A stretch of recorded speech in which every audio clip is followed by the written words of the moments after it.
About a week or so ago, we discussed the fact that Oppenheimer, despite the fact that it was going head to head with the number one film of the year, Barbie, and even opened on the exact same weekend, Oppenheimer managed to get into the top 10 all-time box office R-rated films.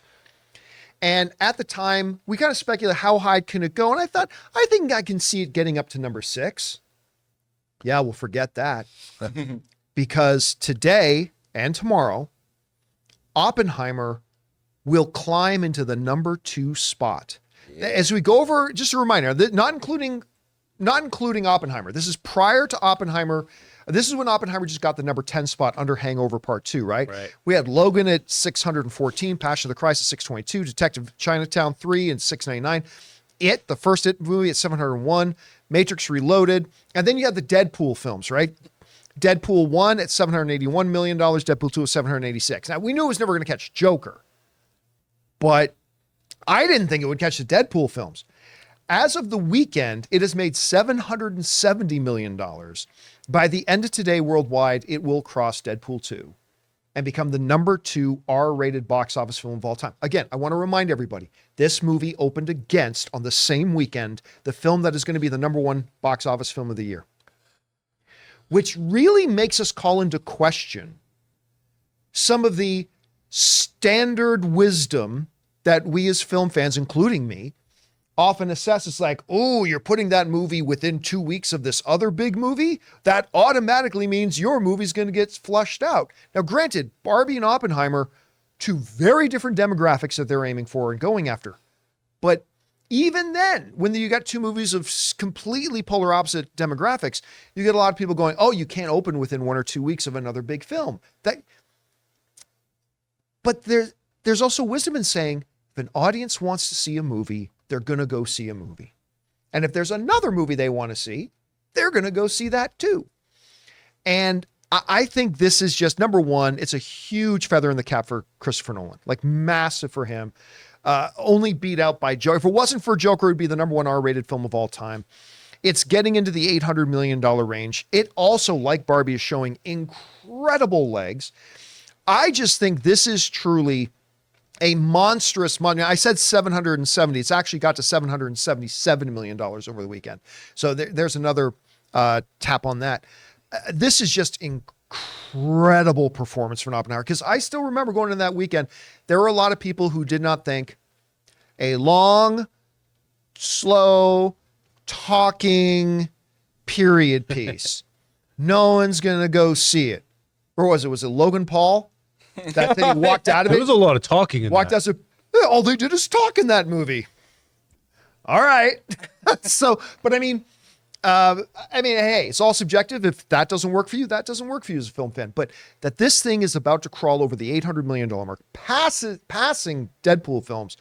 This is incredible what this has done. And now we're going to talk about this later, but probably the front runner for Best Picture of the Year. We're going to discuss that in a bit. But guys, we want to take a second to thank a sponsor of today's video, Mint Mobile. Signing your life away to a big wireless provider is kind of like being trapped on a roller coaster from hell. Sure, it looks like fun at first. They probably even threw in a free phone, but now you can't get off. Month after month of insane bills and unexpected thrills, like overages and surprise fees. If that sounds like your current big wireless plan, it's time to get off the ride with Mint Mobile. For a limited time, wireless plans from Mint Mobile are just $15 a month. That's unlimited talk, text, and data for just $15 a month. You guys know, before I came to Mint Mobile, I was paying triple what I am paying now on the standard big wireless plan, and I will never go back. All plans come with unlimited talk, text, and high-speed data delivered on the nation's largest 5G network. Use your own phone with any Mint Mobile plan and bring your phone number along with all your existing contacts. To get your new unlimited wireless plan for just $15 a month and get the plan shipped right to your door for free, go to mintmobile.com/Campea. That's mintmobile.com/Campea. Cut your wireless bill to just $15 a month at mintmobile.com/Campea. Rob, we're looking at this, talking about a lot of box office numbers now, but Oppenheimer is now in the next 24 hours is passing Deadpool to become the number 2 R-rated film of all time. What do you think? I love it. I mean, here's a film, a historical. I mean, obviously, this isn't even This is kind of a dry movie. It's people talking in rooms. Shot in IMAX, looks incredible. The performances are amazing. You've got an A-list group of actors interacting with one another. It's why I go to the movies. But the fact that the audience, I mean, this is not just a byproduct of the whole Barbenheimer phenomenon. People actually really are affected by this movie. I think when you show people great movies that are made by great directors that star great actors, people will go. And I think this bodes well for the future. I think that there's lessons to be learned here. I mean, obviously, you have to have a filmmaker like Christopher Nolan who can make a movie like this. Yeah. And there aren't many people in the world that can. So it's not like they can suddenly go get a bunch of 20 directors to be like, okay, we want a movie just like Oppenheimer. Pick your favorite historical subject matter and we'll do it. It's not going to work like that. But I do like the fact that this speaks a lot toward what audiences will go see, John. Like you talked about conventional wisdom, it's not just superhero IP or Star Wars IP or Harry Potter IP. Audiences will embrace startling visions of originality about historical epics they might not have known much about. So I think this speaks well to the audience and to Universal who made it. So good for them. See, I'm glad you brought that up because I remember in the heat of going back just a couple of years, the heat of the debate about, well, comic book movies are ruining cinema because they're eating up all the box office. And I've always kind of had this idea is like, again, people are going to go see movies they want to see. Just because a lot of people are going to see Guardians of the Galaxy 2 doesn't mean they can't go see a smaller drama if they want to go see that movie. Like the comic book genre for a long time kept the movie business alive and thriving. And I think you get into a year now where like you got Barbie and Oppenheimer breaking all-time box office records, proves that, hey, are people still interested in comic book movies? Guardians of the Galaxy 3, Across the Spider-Verse, they suggest yes, they do. But they want to see good movies, period. Movies that'll give them an experience. And if that's something like Barbie that makes you think and feel, or whether that's something like an Oppenheimer that gives you a totally different sensation of an experience, maybe a bit of dread, intrigue, all that kind of stuff.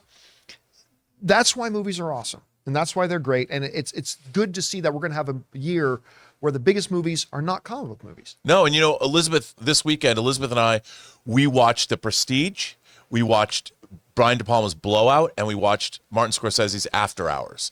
All three movies that she hadn't seen on 4K discs. I was like, let's have a little festival. And she turned to me when it was over, and she's like, wow, I really miss when movies had something to say and were so compelling and well-directed. And I'm like, yeah, but we still live in a time where those movies are in theaters right now. Yep, they're still there and they're getting made. Hey guys, thanks so much for watching this video. Make sure you like the video, leave a comment, and subscribe to our channel. And don't forget, we have a daily podcast called the John Campea Show podcast, available on Apple Podcasts, Spotify, or your favorite podcasting app of choice. Go and subscribe to it today so it'll be there when you need it.